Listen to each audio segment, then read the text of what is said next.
Bonjour à toutes et à tous, je suis ravie de vous retrouver pour une nouvelle émission de La Vérité en Marche, 10 minutes pour convaincre. Mon invitée aujourd'hui est Catherine Barthélémy. Catherine Barthélémy, bonjour, merci de Bonjour. m'accueillir. Alors, je vais essayer de vous présenter en quelques secondes et puis après on va rentrer dans le vif du sujet, dans l'interview. Catherine Barthélémy, présidente de Manuloc, une entreprise profondément enracinée en Moselle, mais aujourd'hui de dimension internationale. Spécialisée dans la location de matériel de manutention, votre groupe compte plus de 1100 collaborateurs, un parc de 25 000 engins de manutention répartis sur 45 sites dans le monde et qui réalise plus de 500 millions de chiffres d'affaires. Vous avez fêté l'année dernière les 60 ans de votre société. Femme d'engagement, vous ne connaissez pas la langue de bois, à plus forte raison vis-à-vis des décideurs politiques qui, selon vous, recherchent le plus souvent le compromis plutôt que la transparence. Vous conjuguez, pour votre part, au présent comme au futur, développement avec humilité et discrétion, réussite avec réalisme et travail avec passion. Catherine Barthélémy, je vous ai proposé, comme à tous mes invités, de choisir le lieu de cette interview. Alors, où sommes-nous aujourd'hui ? Alors, nous sommes dans la société Lorraine, la société d'exploitation de notre activité en Lorraine, à Metz, qui a l'extraordinaire avantage d'être le cœur de cette entreprise. C'est là d'où tout est parti. Voilà, donc c'est très symbolique pour moi. On le comprend bien. Alors, un petit retour en arrière pour mieux ancrer votre réussite dans l'histoire de votre groupe. À 28 ans, vous êtes gérante de la Cermat, la société créée par votre père. 13 ans plus tard, vous lui rachetez ses parts pour fonder Manuloc. Qu'est-ce qui a motivé cette prise de pouvoir sans partage ? Alors, j'étais dans cette entreprise depuis déjà 12 ans et je la dirigeais. Elle appartenait à mon père et mon père avait décidé de la vendre. Et il allait la vendre à un tiers et je l'ai appris.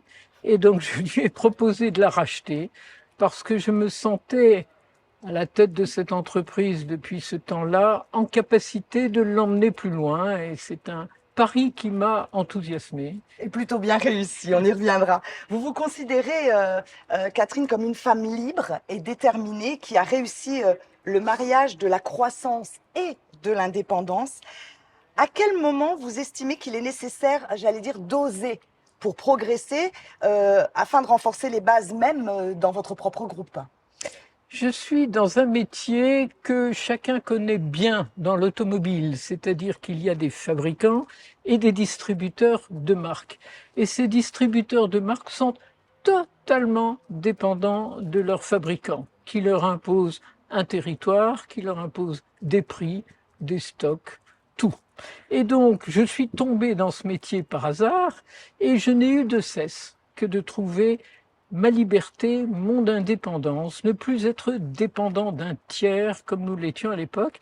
J'ai mis du temps et je peux dire que depuis 10 ans, nous y sommes arrivés. Nous ne sommes plus dépendants d'un fournisseur. Voilà. Alors, 2 jours après les cérémonies du 1er mai, quelle est pour vous aujourd'hui la définition de la valeur travail ? Alors, je n'aime pas que nous accollions le mot valeur au mot travail.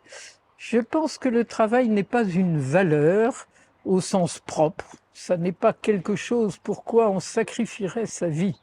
En revanche, le travail est un moyen absolument formidable de s'exprimer et voire plus que ça. Alors, le travail est d'abord un lieu de convivialité, de sociabilité, de convivialité. C'est tout à fait essentiel à l'homme. C'est un lieu d'expression où on peut donner le meilleur de soi-même et notre entreprise attache énormément d'importance aux gens qui s'engagent dans l'entreprise et qui ont des qualités pour leur faire des carrières formidables. J'ajouterais que le travail est une formidable, j'appelle ça béquille, quand on traverse des phases très difficiles. J'ai vu des collaborateurs en dépression, j'ai moi-même perdu mon mari, et le travail est à ce moment-là absolument essentiel pour vous ancrer, pour vous sortir de vous-même, Donc, pour moi, le travail, ça n'est pas une torture infligée à l'homme, c'est au contraire un merveilleux moyen d'expression, de sociabilisation. D'accord, très bien.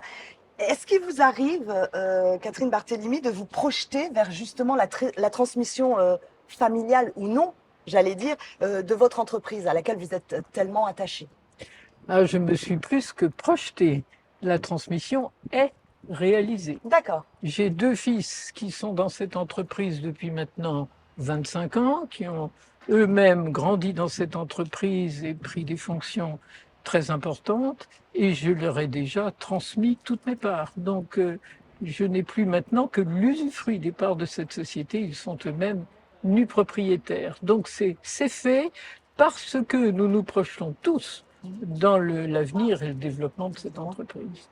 Bravo. Alors, moi, j'ai une question. Il y avait une question qu'on vous avait posée à l'époque. Qu'aimez-vous le plus dans votre vie? À l'époque, spontanément, vous avez répondu le travail. Moi, je me demande, est-ce qu'aujourd'hui, cette réponse, elle est toujours d'actualité? Je crois que oui. Je crois que oui, parce que j'ai trouvé dans le travail tellement de choses. Et peut-être 2 choses essentielles. Le contact humain. J'ai adoré entraîner derrière moi tous mes collaborateurs dans une aventure collective. Nous avons pris de gros risques très souvent. J'ai toujours demandé l'avis de mes collaborateurs pour savoir s'ils étaient d'accord pour les prendre avec moi. Ils ont dit oui. J'ai vis-à-vis d'eux beaucoup, allez, d'affection, de tendresse, de je sais pas quoi, on peut le dire comme ça. Et puis, soyons honnêtes, j'ai aimé réussir. L'histoire de mon entreprise est l'histoire quand même d'une croissance continue. Cette entreprise a un peu plus de 60 ans maintenant, 60 ans de résultats positifs, 60 ans de croissance, 60 ans de fidélité de mes collaborateurs. Donc oui, je peux dire que c'est quand même ce que j'ai vécu le plus passionnant dans ma vie. Alors justement, 37% des chefs d'entreprise, Catherine, sont des femmes. Comment vous vous expliquez très brièvement qu'il puisse encore exister une telle disparité homme-femme à la tête de grosses entreprises? Je crois que le sujet, c'est les femmes. Je crois que le sujet, c'est que les femmes n'ont pas cette volonté d'écraser pour avancer, d'arriver par tous les moyens. Je pense que ça, c'est vraiment inhérent à la nature masculine. Les femmes, naturellement, sont plus discrètes, plus diplomates. Voilà, elles n'ont pas envie d'écraser. Et ce faisant, les hommes passent, ils écrasent, ils passent devant. Je crois que c'est ça, le fond. Plutôt une main de fer dans un gant de velours, Je le crois, côté féminin. je crois. Alors, Catherine, avant de conclure cet entretien, est-ce que vous arriveriez à me dévoiler votre plus grande angoisse, la plus grande angoisse que vous ayez eue sur le plan professionnel? Alors, j'ai pas eu de très grandes angoisses, mais quand même, je vous l'ai dit tout à l'heure, toute ma volonté professionnelle a été de nous affranchir de constructeurs qui nous dominaient et qui nous contraignaient de toutes les manières. Et en m'affranchissant de ces constructeurs, je me suis trouvé par moments sans plus aucun fournisseur. J'ai vu un moment où j'avais rompu des liens très volontairement, mais il n'y avait plus rien. Donc il y a eu un moment de vide assez angoissant qu'on a surmonté, voilà. Comme tout le reste. Et pour équilibrer avec une touche un peu plus positive, votre plus belle réussite? Oh là, ma plus belle réussite. Mais je ne sais pas dire autre chose C'est toute l'évolution, que cette peut-être. aventure collective avec laquelle toute l'équipe, et nous nous enorgueillissons d'avoir des gens qui ont fait toute leur carrière. Chez vous, oui. J'ai souvent dit, je suis pour vous la reine d'Angleterre. 52 ans au pouvoir, vous n'avez connu qu'elle. C'est très bien résumé. C'est très bien résumé. Alors, en 2 minutes maintenant, pour boucler la boucle, on va faire une opération vérité. Je vais vous donner à chaque fois ou 2 noms ou 2 mots. Et très vite, vous choisissez ou l'un ou l'autre. D'accord? On commence. Charlemagne ou Napoléon? Charlemagne. Jean Moulin ou Nelson Mandela? Mandela. Charles de Gaulle ou François Mitterrand? Ouf! Vous pouvez dire une seule fois de Quelle joker. question! Joker ou pas? On passe. Oh non, pas Pas de Joker. Joker, Mais c'est pas une question, Charles de Gaulle. évidemment. Jean-Marie Roche ou Dominique Gros? Roche. Simone Veil ou Marie Curie? Oh, Marie Curie. Maria Callas ou Madonna? Oh, Maria Callas. Van Gogh ou Picasso? Van Gogh. Descartes ou Jean-Paul Sartre? Descartes, bien La mer sûr. ou la montagne? La mer. Tulip ou lilas? Je me retire. Lila. Salade niçoise ou quiche Lorraine? Salade niçoise. Alors, pour votre voiture personnelle, diesel ou électricité? Alors, je vais vers l'électrique puisque je viens de passer commande d'une hybride électrique. On y va. On y va, on se lance. Alors, il me reste plus. Alors, non, dernière. Passion ou raison? C'est difficile ça. Allez, on sort le joker? C'est de la passion avec un fond de raison. Parfait. Alors, pour finir cette émission, moi, je vais vous demander, Catherine Barthélémy, un mot. Un mot, si vous deviez me dire là un mot qui va rester, que vous aimeriez que les gens, un mot qui a du sens pour vous, qui a fait sens dans votre vie. Un seul mot, ça serait lequel? Ce serait indépendance. Alors, j'ai parlé tout à l'heure de l'indépendance vis-à-vis des constructeurs, nos fournisseurs, mais je dirais indépendance d'esprit, parce que je crois qu'une des qualités fondamentales à transmettre à nos enfants, c'est d'avoir une certaine indépendance d'esprit, liberté de jugement, libre arbitre autant que possible.